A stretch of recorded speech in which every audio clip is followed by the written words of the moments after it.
حديث النور والصدق هو الداعي إلى الحق يجمعه البخاري ويهديه إلى الخلق. هنا يا أمة الإسلام تجمعنا لخير كلام سبائك للبخاري مخلدة على الأيام. رب العالمين والعاقبة للمتقين والصلاة والسلام على سيد الأنبياء والمرسلين سيدنا وحبيبنا وحبيب رب العالمين محمد وعلى آله وأصحابه ومن هدى بهديه إلى يوم الدين.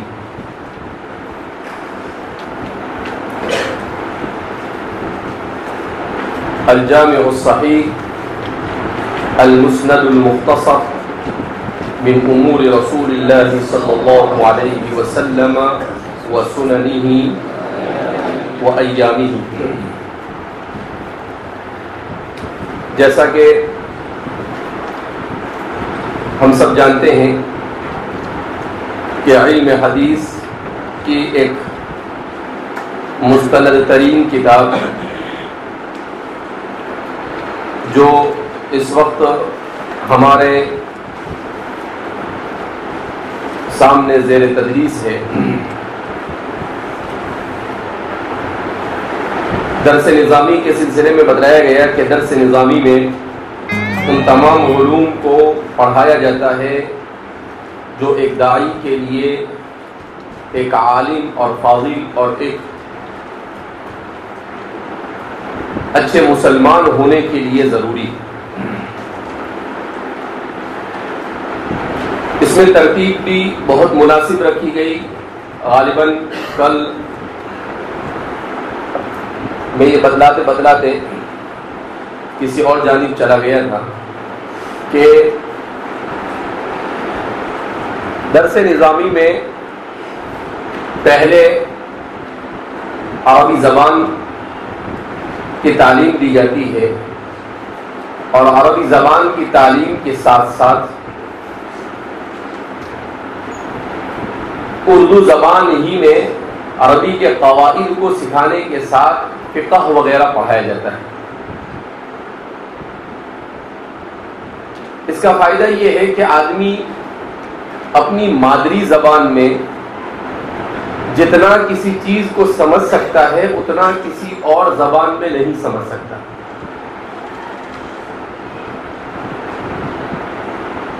بہت سارے لوگوں کو اعتراض ہوتا ہے کہ عربی کے قواعد اردو میں کیوں پڑھائے جاتے ہیں. کیا اعتراض ہوتا ہے عربی کے قواعد اردو میں کیوں پڑھائے جاتے ہیں.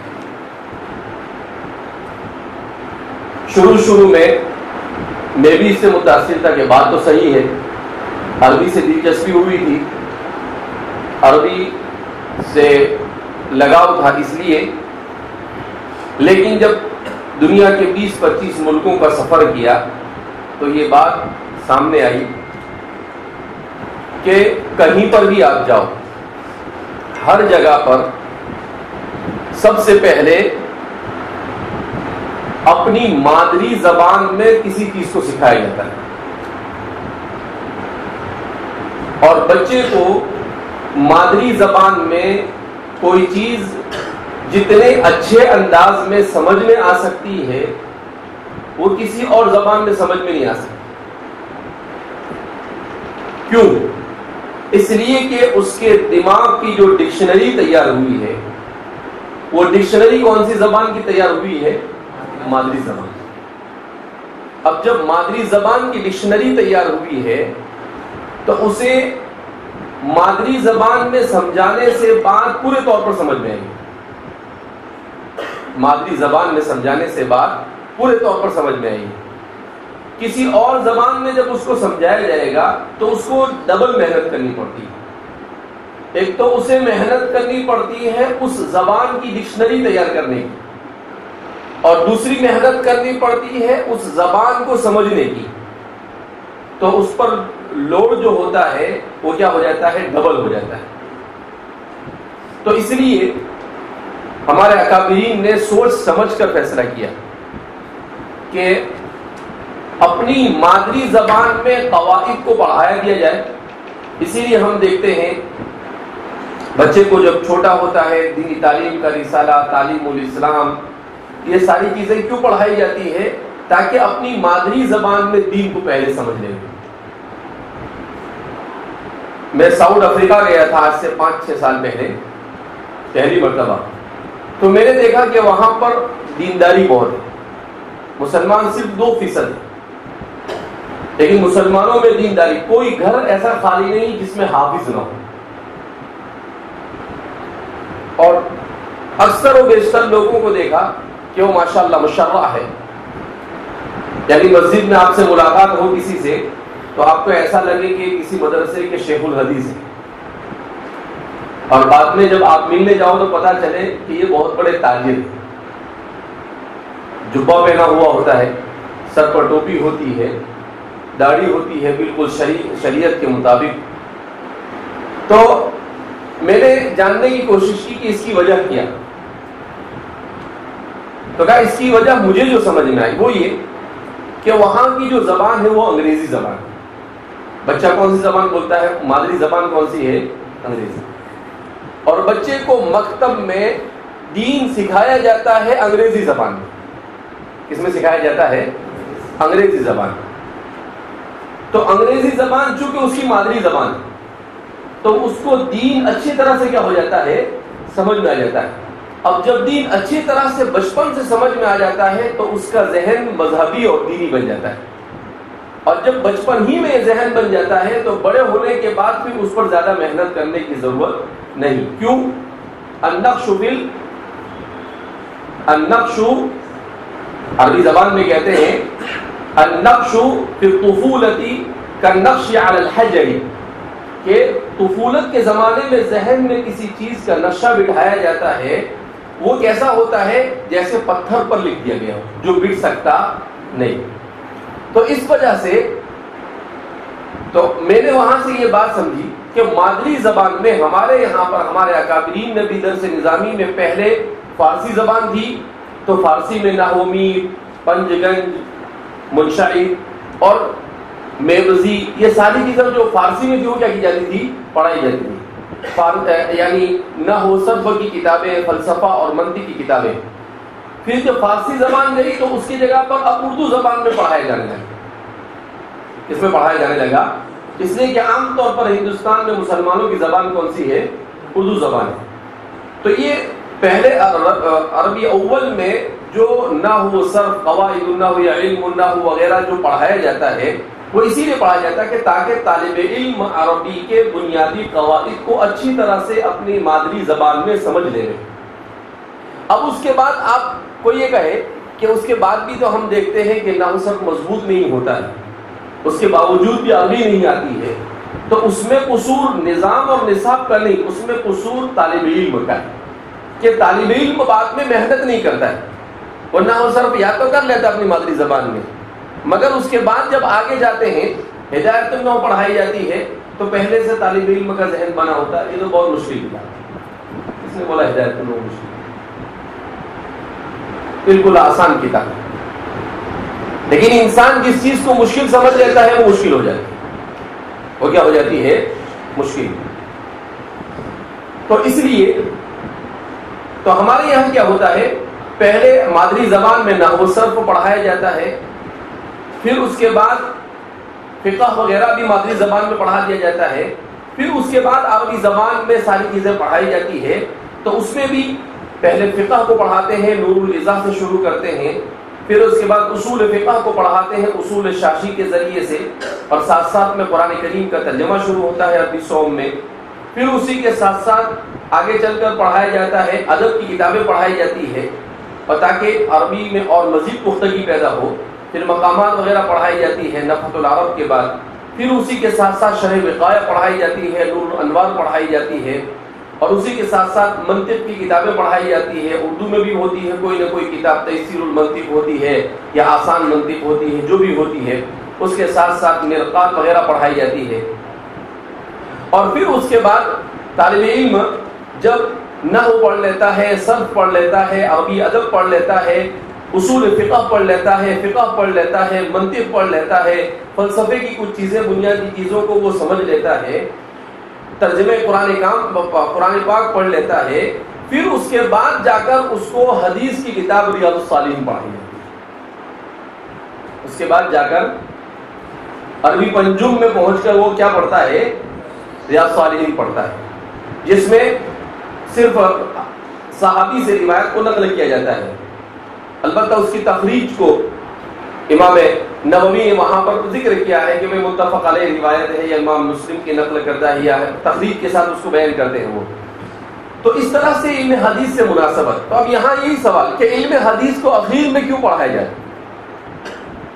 سوال یہ پیدا ہوتا ہے کہ علم حدیث کو اخیر میں کیوں پڑھایا جائے؟ اس کی وجہ یہ کہ علم حدیث یہ بڑا وسیع اور پھیلا ہوا علم ہے، اور شرعی احکام کے مسائل کو مستند اور مستدل کرنے کے لیے علم حدیث کی ضرورت پڑتی ہے۔ اور جب طالب علم عربی، نحو، صرف، فقہ، اصول فقہ سب پڑھ لیتا ہے تو اب اس کے بعد اس کے لیے استدلال کی ضرورت ہے تو احادیث مبارکہ کی ضرورت پڑتی ہے۔ اس لیے علم حدیث کو کیا کیا جاتا ہے؟ مؤخر کر کے پڑھایا جاتا ہے، تاکہ طالب علم کا ذہن بن جائے، اور اس کا ذہن جب مضبوط ہو جائے علمی اعتبار سے، اس لیے علم حدیث کو اخیر میں پڑھایا جاتا ہے۔ تو پہلے ریاض الصالحین کے ذریعے سے مناسبت پیدا کی جاتی ہے، اور جب مناسبت پیدا ہو جاتی ہے پھر اس کے بعد مشکات کے ذریعے سے اس کو مزید مناسبت کو مستحکم کیا جاتا ہے، اور پھر جب طالب علم کی استعداد ہر اعتبار سے مضبوط ہو جاتی ہے، عربیت کے اعتبار سے بھی اور اسلامی علوم کے اعتبار سے بھی، تو اب اس کے بعد سند کے ساتھ اس کو صحاح ستہ پڑھائی جاتی ہے۔ تفسیر بھی پڑھ لیتا ہے وہ، جلالین وغیرہ سب پڑھ لیتا ہے۔ تو اس لیے کہ یہ علم بہت پھیلا ہوا ہے، اس کی بہت زیادہ فروعات اور شاخیں ہیں۔ جب تک کہ انسان تمام علوم عربیہ اور علوم اسلامیہ پر گرفت حاصل نہیں کر لیتا ہے طالب علم، وہاں تک کہ اس کے لیے حدیث کا سمجھنا مشکل ہے، وہاں تک کہ اس کے لیے حدیث کا سمجھنا کیا ہے؟ مشکل ہے۔ اس لیے احادیث مبارکہ کی کتابوں کو کب پڑھایا جاتا ہے؟ اخیر میں پڑھایا جاتا ہے۔ تو یہ صحاح ستہ کو جو اخیر میں پڑھایا جاتا ہے، اس کے اخیر میں پڑھائے جانے کی یہ حکمت اور یہ مصلحت ہے، تاکہ طالب علم اس کو جتنے علوم پڑھے ان تمام کے تمام علوم کے دلائل اس کے سامنے کیا ہو جاوے؟ آ جاوے۔ فقہ حنفی ہے تو اس نے چونکہ ہدایہ وغیرہ سب کچھ پڑھ لیا ہے، حسامی وغیرہ سب کچھ پڑھ لیا ہے، تو اس کے سامنے مسائل پر تھوڑے تھوڑے دلائل آئے۔ اب یہاں پر اسی لیے بعض حضرات کو یہ بھی اعتراض ہوتا ہے کہ بر صغیر میں علم حدیث کم پڑھایا جاتا ہے اور حدیث کی کتاب میں فقہ زیادہ پڑھایا جاتا ہے۔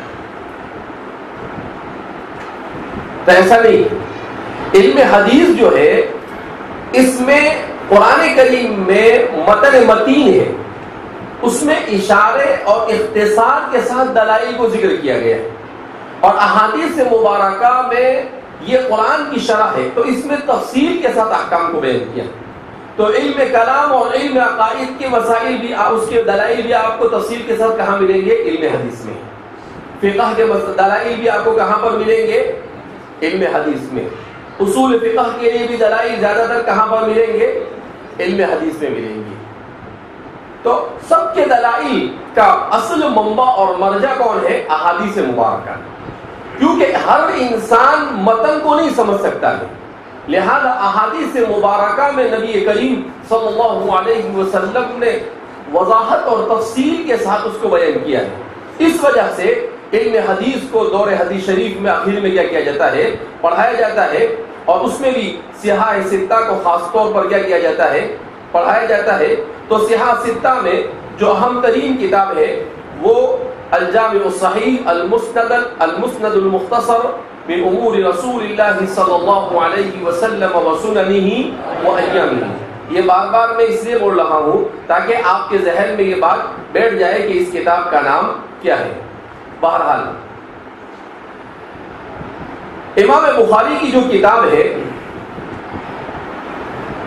آج ہمارے سامنے اس وقت جو کتاب ہے، یہ اپنے حاشیے کے ساتھ جیسا کہ میں نے اس سے پہلے ہی بتایا کہ یہ کتاب میں ایک تو ہے امام بخاری کا متن جو اپنی سند کے ساتھ احادیث مبارکہ کو بیان کرتے ہیں. جیسے پہلی حدیث ہے تو حدثنا الحمیدی، ان کے استاد ہیں مکہ مکرمہ سے ان کا تعلق ہے حمیدی، تو حمیدی سے وہ روایت پوری سند کے ساتھ سیدنا حضرت عمر بن الخطاب رضی اللہ تعالیٰ عنہ سے روایت کیا کرتے ہیں، بیان کرتے ہیں.